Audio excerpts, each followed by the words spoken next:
science story, huh? These NYU scientists, I felt really right. But I was so And I just thought, happy. well, I had figured it out. It was that golden moment. Because science was on my side.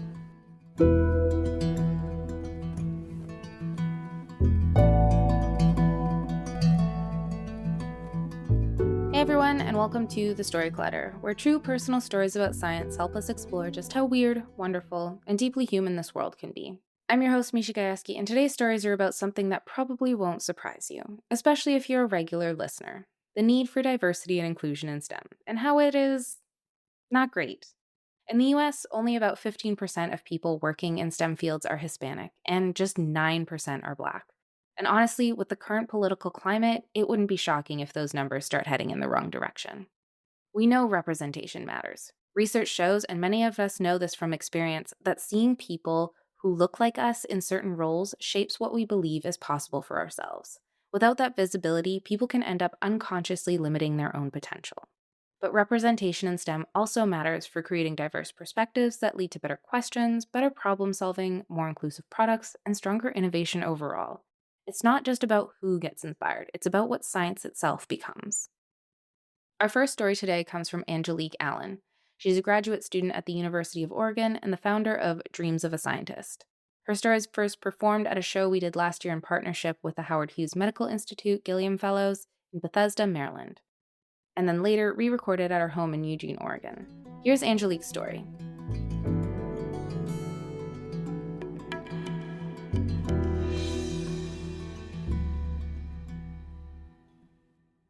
As I hop on the plane to go visit my friends from college, I send a message to the one that I am most excited to see. It says something along the lines of, "Hey, about to board the plane. Remember, the only rule this week is no talking about science." And I meant that. I was feeling really burnt out of just banging my head against the same problems, not really making any progress. And I was also really struggling to find this balance between these two passions I'd recently discovered. One being actually going to lab, coming up with the experiments and doing them, and the second being sharing that work that I was doing so that people from any background or set of expertise could better understand science and what scientists actually do. And so I was pretty relieved and kind of smiled down at the response of, "Sounds good, see you when I get home from work," and I'm no scientist, so that shouldn't be a problem. And so with that, I closed my eyes, I turned my phone on airplane mode, and got ready for a week of rock climbing and whitewater rafting and just having a good time with all my friends from college, but also this one specific person, Jay. This guy is a white guy with brown curly hair and bright blue eyes that had kind of caught my attention back in college, and who at this point I was kind of crushing on. And so after about a couple days of rock climbing, whitewater rafting, being kind of in this pure adventure mode, I was saying things like, "This is so much fun. I love sleeping outside and adventuring and just not going into any buildings." But I was also kind of saying like, "My back hurts. Maybe I really don't want to sleep on the ground again." And so with that, we went back into town and just kind of hung out like we used to, drinking beers, sharing stories, and catching up over the years. And at some point, Jay and I start exchanging stories that kind of highlights how different our upbringings were. I loved crafting and remember spending hours painting with my mom. And the main reason that I would be kind of popping around outside would be when we would go to the beach and I'd collect seashells and sea glass and was way more excited about that scavenger hunt than like doing anything adventurous in the waves. Compared to Jay, who kind of grew up hunting and fishing and, spending time outdoors in this more rugged type of way.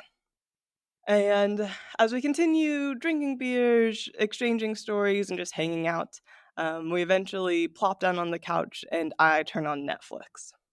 And we start looking through the top 10 featured films and nothing really catches our eye. And then we're flipping through the genres looking for something to watch, which eventually just turns into me muting the TV and we continue to chat.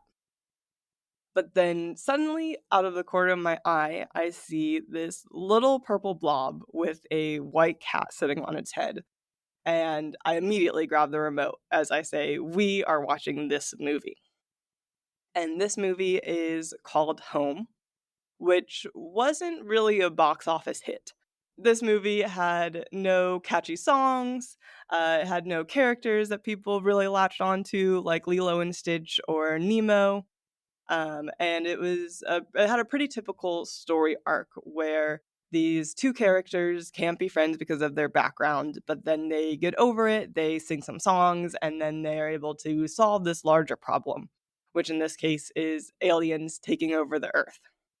And these two characters are one, a little purple alien who is voiced by Jim Parsons, who is more commonly known as Sheldon from The Big Bang Theory, and a light skinned girl with brown curly hair and brown eyes who is voiced as Rihanna.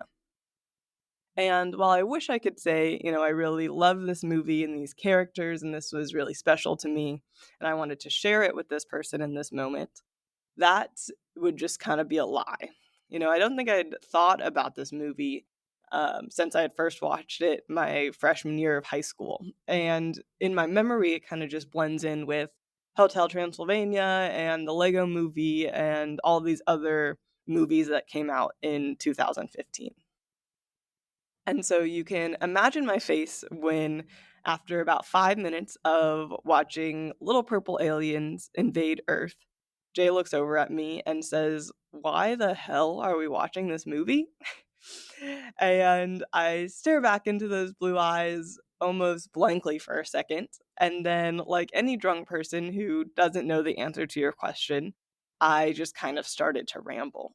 I said, "I don't know, it's just cute and I like it." And the fact that there's this little purple alien being voiced with this like scientific voice that we're used to is hysterical. It's comedy gold. And I love this other little character voiced by Rihanna. Like, she's so cute and I just really like her, and she's like singing all these songs. And normally Rihanna's singing these like adult pop songs, but now they're like she's going on little runs and singing for kids, and that's just adorable. And I don't know, it's also kind of relatable. Like, if I was in a scenario where little purple aliens took over the world, I'd like to think that I would befriend the little quirky one and we would sing some songs and go on a magic carpet ride and then save the world.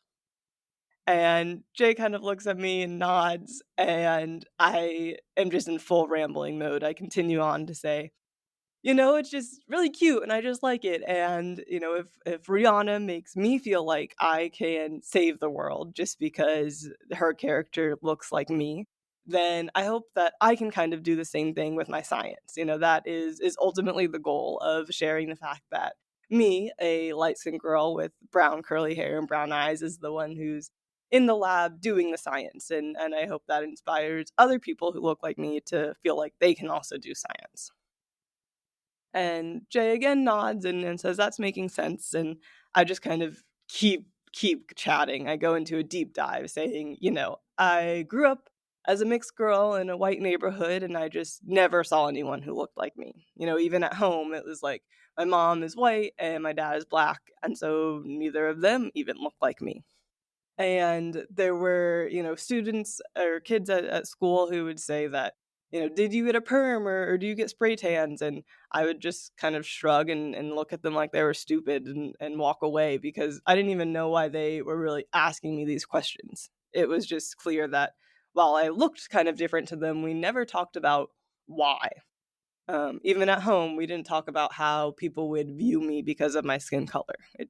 We didn't talk about race or representation or anything like that. And as we're sitting here watching this movie, there are still aliens invading Earth. I realize that this is kind of the first moment that I feel the impact of representation. I had read a lot about it and had talked to a lot of other scientists and friends about it. But this was the first time that I had really felt it. While I'm sitting here watching this movie that, according to Rotten Tomatoes, the content quickly collapsed with a white guy who grew up doing activities with a bunch of other white guys. was kind of this perfect moment where all the puzzle pieces came together, and I really felt the impact of seeing someone who looked like me do something and was able to internalize it a little bit. And this feeling has stayed with me for a long time, but I was definitely still feeling it when I woke up the next morning, which looked a little bit like me crawling out of bed looking for alcohol absorbing calories. And we eventually made it there. We hopped in the car, we went to the local diner restaurant, and I've got this feeling and kind of these questions that start coming out of like, okay, so, I know that you're not on Instagram or Twitter, but you have to get that technology induced dopamine from somewhere. And Jay says, yeah, from YouTube and Reddit mostly. And I'm like, okay, so you understand, the importance of science communication. And he says, yes. And I explained that, while it's awesome that there are so many people who are sharing their research and, what they're discovering, I kind of want to go one step further and show that I am the person who's doing it and kind of include that representation aspect so that people who look like me can see the fact that I'm doing it and kind of feel like they could also do it. And similar to the night before, Jay nods. But this time, instead of continuing to rant, I almost get hit with a wave of self-consciousness or embarrassment. And I feel like in that moment, I had just told someone who was not in science that my career in science was so, important and unique, and that just by sharing my story and emphasizing the fact that it's me, the one who's doing it, would change people's lives. And that just didn't quite sit right with me. I started to do a little bit of self-reflection in that moment and think about, how could I make the conversation not just about me, but about us, about scientists who became scientists despite the fact that they didn't see any scientist who looked like them. And I held on to that idea as I went back to lab and got back into the normal routine of things. I'm making a lot of salt water for our animals. I'm trying to optimize this experiment that would allow us to see brain activity in real time. But I'm also really trying to think about how I can expand the conversation and include other scientists who come from different backgrounds than myself so that truly everyone could kind of have this moment of representation. And now, as I am making projects like a children's book that's going to be highlighting 20 active scientists from all different backgrounds, or creating postcards that highlight local scientists and printing them out and putting them in bars and coffee shops for people to take for free, I kind of hold on to this question of, how can I really highlight and feature as many different scientists as possible? And more specifically, I think about how can I harness the power that the movie Home had for me? Making you feel like you can do something that you didn't previously feel like you could do, but almost making you feel that way without making you felt that way. Doing it in kind of this sneaky way like this movie did for me, where I only realized it many years later. And so now, as I continue to come up with these projects and ideas, I keep this mission in my head and think about how I can bring people into science in a way that makes them say, I don't know, I just like it and think it's cute.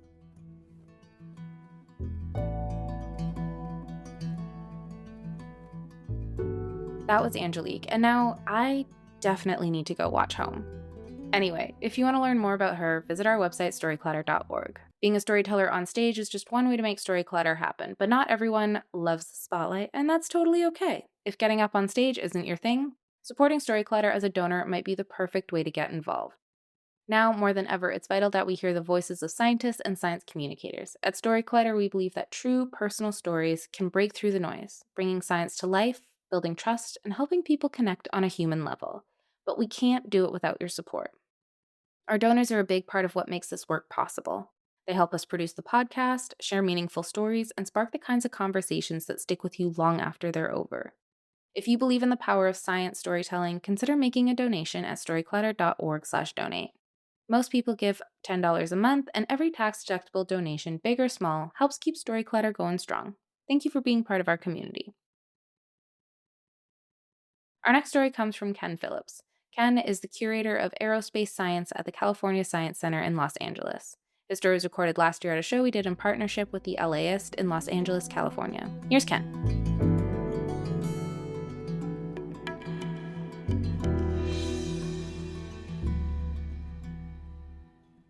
I want you to take a trip with me. We're going to go back to Randallstown, Maryland. It was a small town about 10 miles west of the city of Baltimore.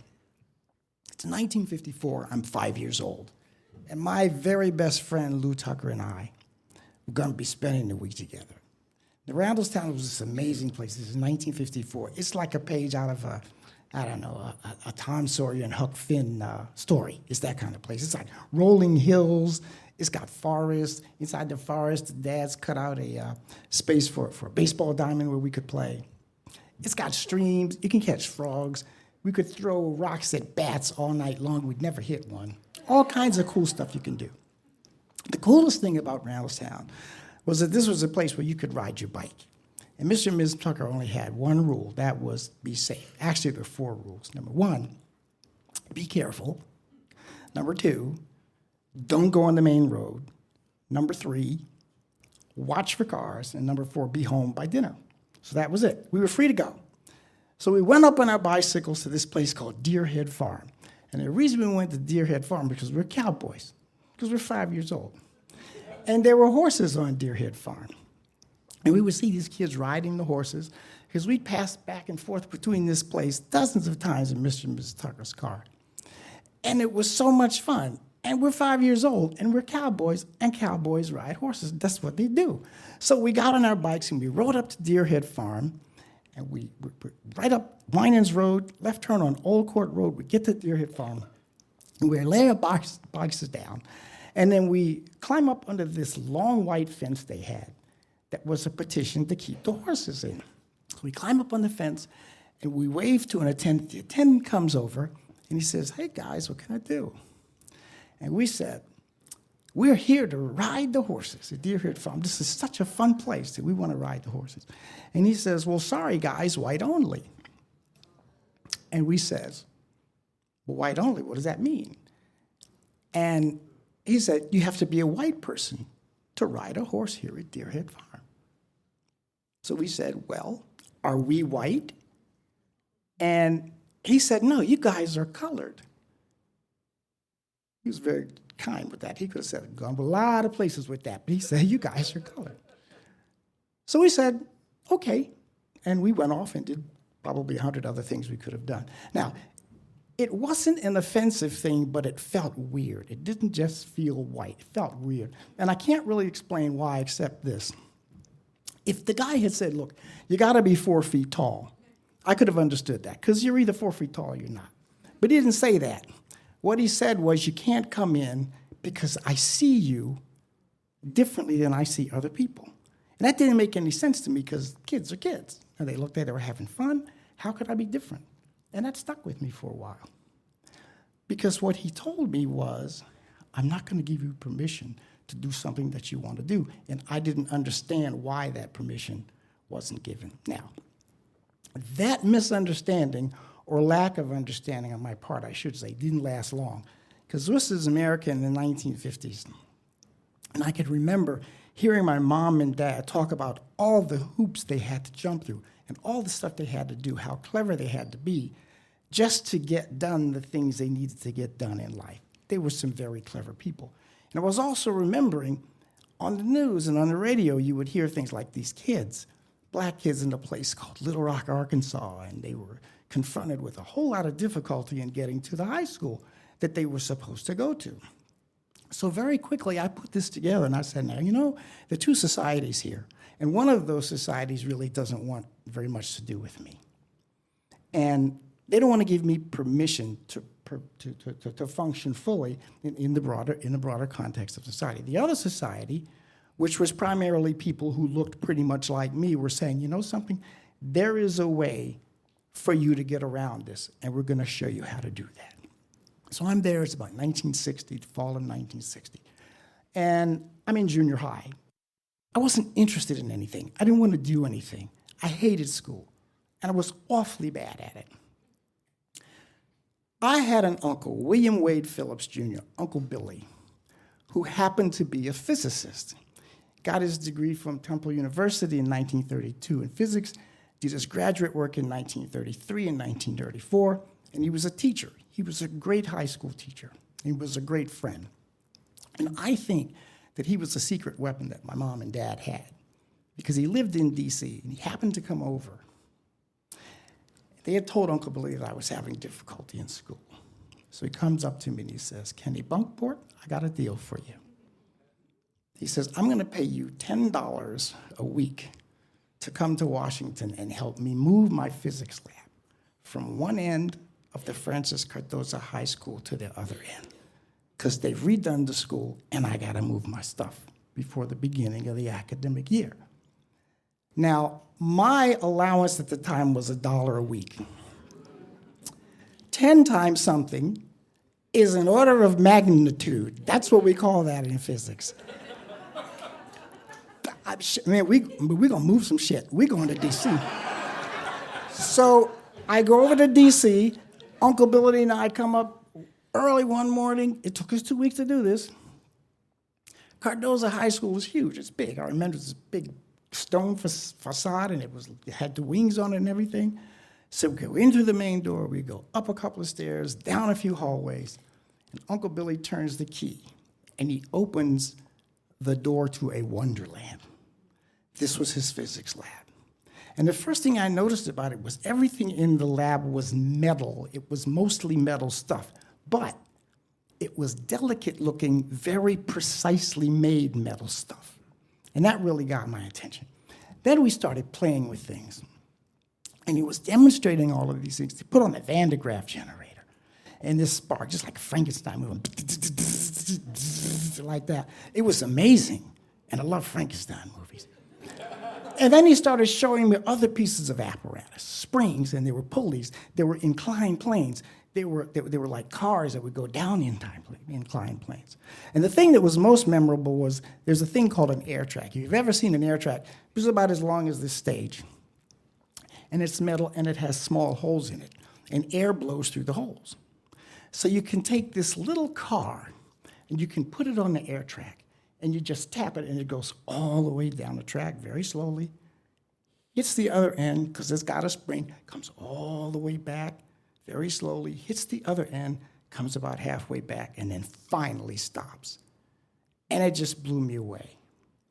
What it told me by the end of the time I was with Uncle Billy in that lab, I knew every piece of equipment in it, and I knew how it worked. And what I mostly learned about was physics, because I'd always asked Uncle Billy, what do you mean when you say you're a physicist? And he tried to explain it. It didn't make any sense to me.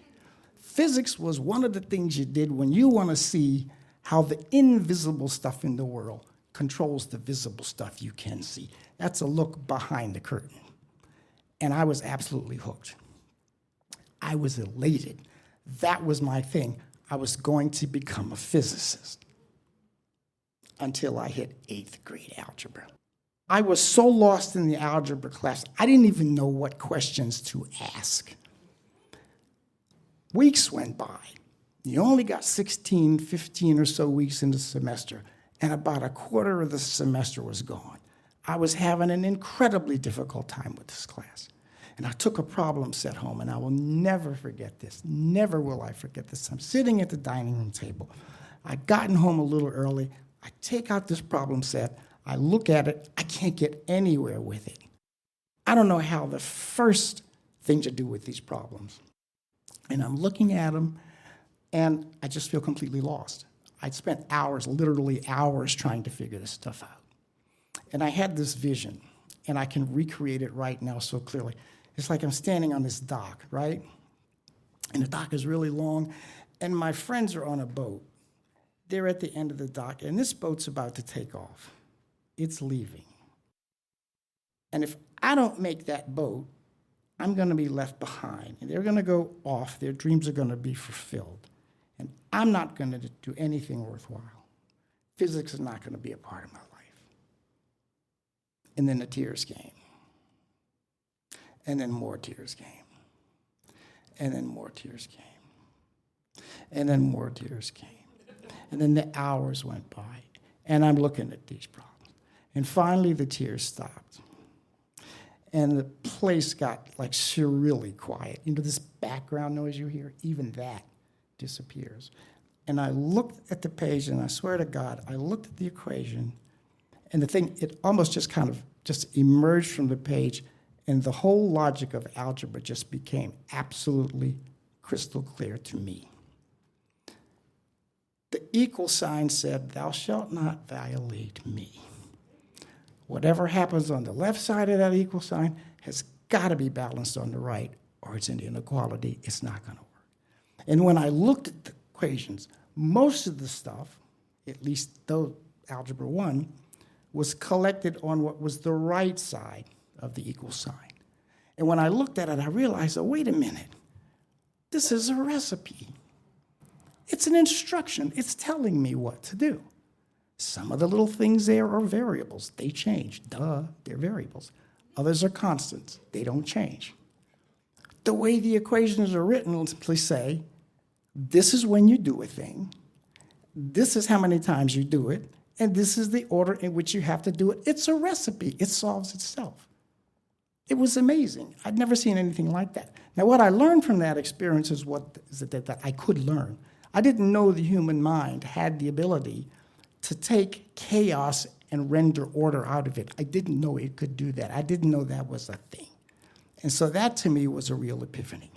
So now, I had physics as something that I loved, and I had at least crossed the first threshold for the mathematics, which is the language of physics that I wanted to do. I had those two things. And I graduated from City College, and I got into this place, North Carolina A&T State University, where I did my undergraduate work. It's an historically black college. And it was a campus, it was big. And there were a lot of people there, thousands. And it was in the South. And some of the Southern accents were hard for me to pick up on. I didn't know anybody, and I felt very much alone. And so I went from a state of elation to this state of real sadness and depression. I don't know that I can do this. And I would think back sometime about these knuckleheads when I was in high school. Dorks, Phillips, you ain't never going to do anything in physics. You're not getting into A&T, this, that, and the other. And I think, well, maybe they're right. Maybe I don't have it. So one evening, it's about 9 o'clock. It had just gotten dark. I hear this knock on my dorm door. I open the door.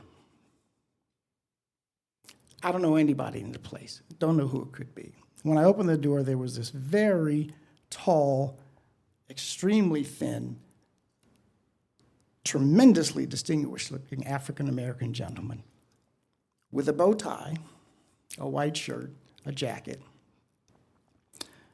a crowbar in one hand and a hammer in the other, and 5 students with him. And I'm looking at this and I'm saying, now, you don't see this every day. And he says, I would like to introduce myself. I'm Professor Donald Edwards.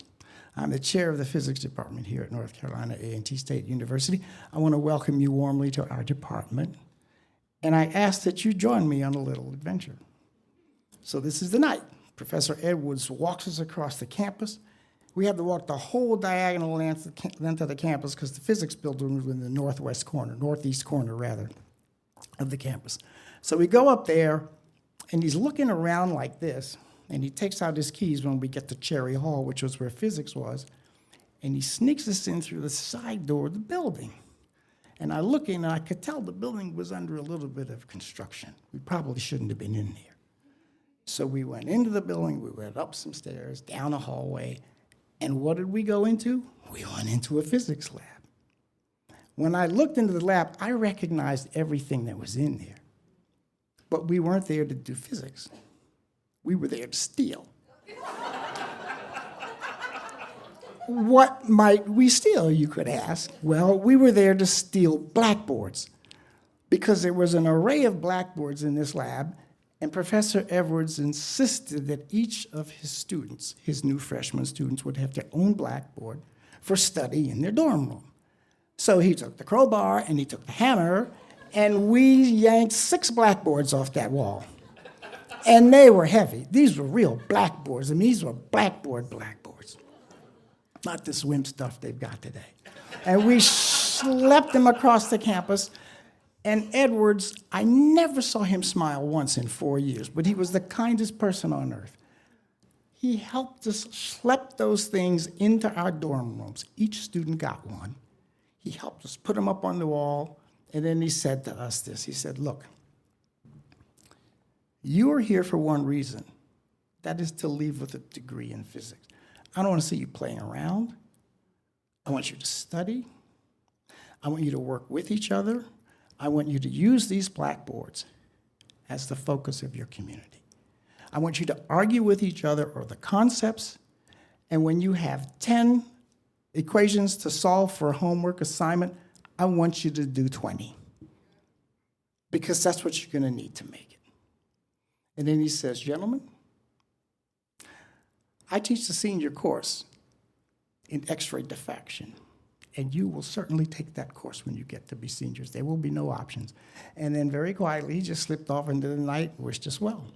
4 years later, after having met Dr. Edwards, A&T graduated 400 students from across all of its divisions. Of those 400 students, 6 of us got degrees in physics, and I was one of the 6.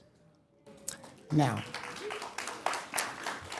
I have been teaching physics in some form or another for about 38 years to people of all ages, both in classic formal classroom learning as well as at the Science Center, which is an informal learning.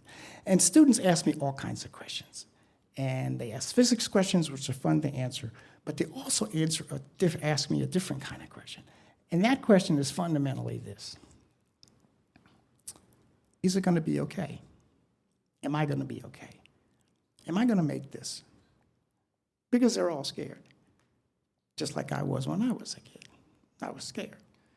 And I can answer with some certainty when I respond to them. I say, you know something, nobody can really tell you how your life is going to work out. It's just too complex. There are too many variables, you know that. But you have agency in what you do. And that agency begins with you saying that you're not going to give up, that you're not going to quit. And if you don't give up, then I think what you will find is the odds are in your favor, because a very few people who will give you permission have a great deal more power than an army of people who try to tell you what you can't do. And therein lies your salvation. So I want to thank you, Professor Edwards. I want to thank you, Uncle Billy, and I want to thank you.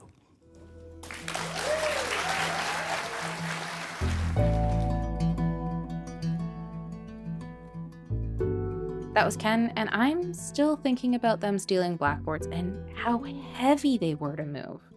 But that's the kind of support you want from a mentor and a teacher. To learn more about Ken, visit our website, storyclatter.org. Our website is just one way to connect with Storyclatter, but there are so many other ways. You can always follow us on social media. We're on Facebook, Instagram, TikTok, and Blue Sky. Head to storyclatter.org to become a financial supporter. If you're interested in coming to one of our shows, starting a Storyclatter show in your own community, or even learning how to tell your own science story, you can find everything you need on our website. And if you love this podcast, tell a friend, share an episode, introduce someone to Storyclatter, and help bring more people into the world of science storytelling. This podcast is produced by me, Misha Gajewski, along with Jen Chen, Nikisha Roberts-Washington, and Aaron Barker. The stories featured in today's episode were produced by Aaron Barker and Brian Kett. Special thanks goes out to the Storyclatter's board and team. Our theme music is by Ghost, and next week we'll be back with an amazing episode from our archive. Until next time, thanks so much for listening.